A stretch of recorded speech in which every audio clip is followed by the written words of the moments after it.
Hello guys, I'm back with new story, new happening in my life। मतलब जो 2016 में मेरे साथ हुआ मैं नहीं शेयर करती, लेकिन मेरे फ्रेंड ने मुझे बोला तुझे शेयर करना चाहिए, एक बार तो शेयर कर तू। तो इसलिए मैं शेयर कर रही हूँ 2016 में मेरे साथ क्या हुआ था। 2016 में मेरे हस्बैंड उस टाइम पुणे रहते थे और वो उस टाइम यूएस गए हुए थे। तो उनको यूएस से कॉल आया उनका कि मेरी तबीयत बहुत ख़राब हो गई है यहाँ पे, तो तू पुणे आ सकती है, मैं 2 दिन में पहुँच जाऊँगा, 2 दिन में तू भी पहुँच जा। तो मैं अपने बेटे को लेके चली गई पुणे। और उस टाइम मैं अपने बेटे को लेके चली गई पुणे और मैं पहुँची। मेरे को हस्बैंड के फ्रेंड ने पिक किया, दीपक के फ्रेंड ने मुझे पिक किया, राज ने। फिर हम लोग घर पे गए, वहाँ पे फिर मेरे हस्बैंड रात को लेट नाइट आए। हमने डॉक्टर को दिखाया, डॉक्टर ने बोला ओल इज़ ओके, ऐसा कुछ नहीं है, वो वेदर चेंज और ऐसे सब हो जाता है, तो आप इनको रेस्ट दीजिए प्रॉपर और डाइट वाइट सब ठीक है।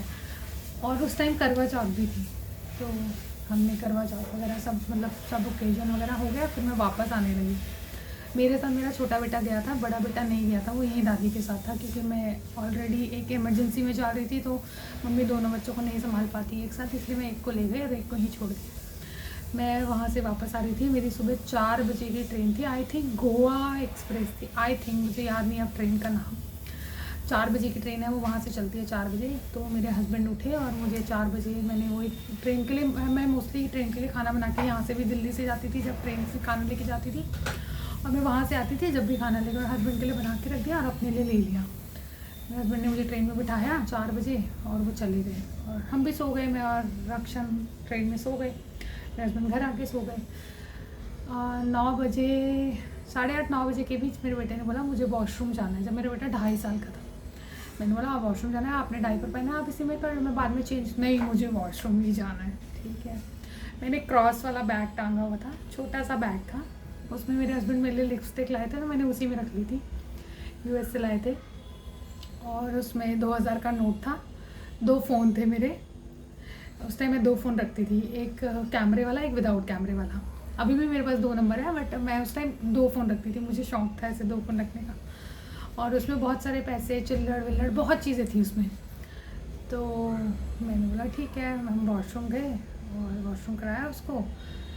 उसने मेरा पर्स का चेन पकड़ लिया, मैंने नॉर्मल पकड़ा है, वो चेन पकड़ा तो वो वहाँ से, मुझे नहीं पता था ढीला हो रहा था, वो वहाँ से निकल गया, पर्स के साइड वाली हुक से निकल गया और पर्स गया। मैं सुन क्या हुआ, फिर मैं बच्चे को डांटने लगी, क्या कर दिया तूने, समझ नहीं आता तुम लोग को, ये वो। ठीक है, उस टाइम मेरा दिमाग भी इतना काम नहीं किया कि मेरी सीट जहाँ थी ना उसके सामने ही चेन था, मैं चेन पुल खींच दूँ, चेन बच जाएगा। ठीक है, मैं टेंशन में बेटे को वहीं बिठाया सीट पे और टीटी को ढूंढ रही हूँ इधर उधर। मेरा शायद 2nd क्लास वाला डब्बा था, 2nd क्लास वाला डब्बा था मेरा। मैं बेटे को इधर से उधर ढूंढ रही हूँ, भाई कहाँ है कहाँ है। टीटी मुझे मिला 1st क्लास, बेटे को मैंने ऐसे छोड़ा ट्रेन में, मैंने बोला भैया आप थोड़ा ध्यान रखना, मैं आती हूँ सर। ठीक है मैडम। मैं गई ट्रेन में, टीटी को ढूंढा, वो 1st क्लास में बैठे थे। मैंने कहा सर मेरा ऐसे ना पर्स गिर गया, प्लीज़ कोई इमरजेंसी नंबर है, कुछ ट्रेन रुकवा दीजिए, कुछ भी। मैम ये तो नहीं हो सकता, और टीटी ने भी मुझे नहीं बोला आप चेन पुल कर दो, कुछ नहीं बोला। और मैं इतनी टेंस, इधर से मेरी मदर इन लॉ मेरे फ़ोन पे फ़ोन कर रही है कि भाई अब तो ट्रेन में बैठ गई हो, उठ भी गई होगी, चल फ़ोन कर लेती हूँ, कहाँ पहुँची है। फ़ोन मेरे पास होगा तो मैं उठाऊँगी ना। फिर मैं मदर इन लॉ ने 10-12 कॉल किए, मैंने नहीं उठाया। फिर उन्होंने मेरे हस्बैंड को कॉल किया कि कौन सी ट्रेन में है, वो अभी तक फ़ोन नहीं उठा रही। कह रहे मैं तो ट्रेन में बिठा के आ गया था उसे। मेरे हस्बैंड भी उठ गए, उन्होंने भी मुझे 10-12 कॉल किए। फिर मेरी मम्मी ने भी मुझे कॉल किया, कोई रिस्पॉन्स, कोई फ़ोन ही नहीं है। और लकीली आप सोचो वहाँ से एक आर्मी वाला बंदा जा रहा था, जो कि रेगुलर बाइक पे ही जाते थे वो भैया, लेकिन उस दिन वो पैदल जा रहे थे। उस ट्रैक पे फ़ोन बज रहा था, तो पहले मेरी मम्मी ने फ़ोन करा, तो उन्होंने पर्स देखा, तो नहीं मेरी मदर इन लॉ ने पहले फ़ोन करा। उन्होंने पर्स देखा, खोला, फ़ोन उठाया, हेलो। मदर इन लॉ बोली कौन बोल रहे हो भैया। बोले मैडम मैं तो यहाँ से जा रहा था, ये ट्रेन की पटरी पे पड़ा था और मैं बॉम्बे रहता हूँ और आप मुझसे पिक करा लेना, आप मेरा नंबर लिख लो। वो बोले आप कौन, बोली मैं उसकी मम्मी बोल रही हूँ। बोले मैम आप मुझसे पिक करा लेना ये फ़ोन, मैं यहाँ रहता हूँ, एड्रेस वेड्रेस दे दूँगा आपको, नंबर दे दिया है मैंने, फ़ोन कर लेना आप मुझे, क्योंकि मैम के फ़ोन में बैटरी नहीं है। ठीक है, उसके तुरंत 15 मिनट बाद मेरी मम्मी ने कॉल किया उस नंबर पे, हेलो भैया ये मेरी बेटी का फ़ोन है। मैं उसकी कह रही, अभी तो उनकी मम्मी का फ़ोन आया था। बोले नहीं नहीं मैं उसकी सास बोल रही हूँ। मम्मी मतलब सास मम्मी बनी, मम्मी सास बनी, ऐसे ट्विस्ट हो गया। फिर वो बोला मैम ऐसे ऐसे मैम का फ़ोन गिर गया है और क्या कहते हैं मैं यहाँ रहता हूँ, आप मुझसे पिक करा लेना। उसने मुझे यही बोला जनरली। ठीक है, फिर मैंने 1 बजे फ़ोन किया तो मुझे पता चल गया मेरा फ़ोन मिल गया। ठीक है, मेरा पर्स फ़ोन मिल गया। मैंने भैया को कहा ठीक है भैया मैं पिक करा लूँगी। बॉम्बे में एक भैया रहते हैं कृष्णा भैया, मैं उनसे पिक करवा लूँगी, आप टाइम बता देना मुझे। ठीक है, मतलब माता रानी की कृपा थी कि मेरा पर्स, मेरा फ़ोन सब मिल गया मुझे। 1 बजे के बाद मुझे थोड़ी शांति आई। मेरे पैसे वैसे तो सब उसी में थे चले गए, खाना था मेरे पास लेकिन क्या होता है ना कि लेडीज़ की आदत होती है अलग अलग पर्स में पैसे रखने की। तो मेरे लगेज में एक पर्स था छोटा, उसमें मैंने पैसे रखे हुए थे कुछ 400 450। फिर वो पैसे मेरे पास बस वही थे जो थे उस ट्रेन में, वो ट्रेन में इनफ थे। उसके बाद मेरे हस्बैंड ने कॉल किया शिक्षा मंत्री को, वो रेल मंत्री को ट्विटर पर टैग किया कि मेरी वाइफ ऐसे ऐसे इस ट्रेन में बच्चे के साथ और प्लीज़ आप हेल्प कर दीजिए, फ़ोन नहीं उठा रही है, बहुत प्रॉब्लम हो रही है, हम लोग उसे ढूंढ रहे हैं। तो मेरे हस्बैंड और उसका फ्रेंड किरण वहीं रहता था हमारी सोसाइटी में, वो दोनों ही मतलब मुझे ढूंढ रहे हैं कि कहाँ चली गई है, कहाँ चली गई है। और मेरा इतना मन ही नहीं हो रहा है मैं किसी को फ़ोन करके बताऊँ कि मैं ठीक हूँ और ये वो। मुझे ये नहीं लग रहा था कि मेरे घर वाले मेरे परेशान हो रहे होंगे।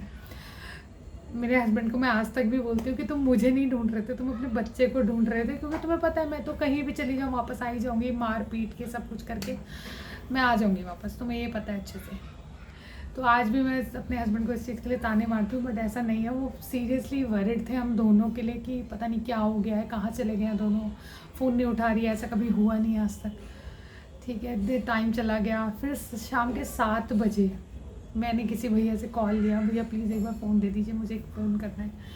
तो भैया ने फ़ोन दिया, मैंने अपने हस्बैंड को कॉल किया, कह रहे तो ठीक है ना। मैंने कहा हाँ मैं ठीक हूँ, रक्षण ठीक है, हम सब ठीक है, मेरा फ़ोन, कह रहे फ़ोन मिल गया। हाँ मैंने कहा मुझे भी पता है फ़ोन मिल गया, आप पिक करवा लेना कृष्णा भैया को भेज के। कृष्णा भैया का नंबर दे रही हूँ, उनको बोलना ड्राइवर को भेज के पिक करा लेंगे और मैं ठीक हूँ, और सुबह विपिन को भेज देना मुझे स्टेशन लेने के लिए। फिर ठीक है, ये सब हुआ। मेरा पर्स भी मिला, पर्स कृष्णा भैया ने पिक करा लिया अपने ड्राइवर को भेज के। लेकिन आज तक भी मुझे ये डाउट है कि पर्स मिल गया, 2 फ़ोन मिल गए, उसमें लिपस्टिक मिल गई, चिल्लड़ मिल गई, एक 2000 का नोट था उसमें, वो किसने लिया? मेरे दिमाग में अभी भी डाउट है। मैंने बोला यार वो आर्मी वाला क्यों ही लेगा, है ना, उसने मेरा फ़ोन दे दिया, तो मुझे डाउट है ड्राइवर ने लिया होगा पक्का 2000 का नोट। यार वो 2000 का नोट वैल्यू तो करता ही है ना एटलीस्ट उस टाइम में। तो फाइनली मुझे मेरा पर्स, मेरा फ़ोन, लेकिन वो मुझे मेरा घुमा था सितंबर में। मैं बिना फ़ोन के रही 3 महीने तक, दिवाली के टाइम तक। तब मेरे हस्बैंड आए वापस दिवाली पे, तब लेके आए थे। तो बिना फ़ोन के जी हूँ मैं 3 महीने तक, क्योंकि मेरे ऑफिस से भी कैब वैब का कॉल आता था तो मम्मी के फ़ोन पे आता था, मुझे कोई कांटेक्ट करने का कोई ज़रिया नहीं था किसी के पास भी।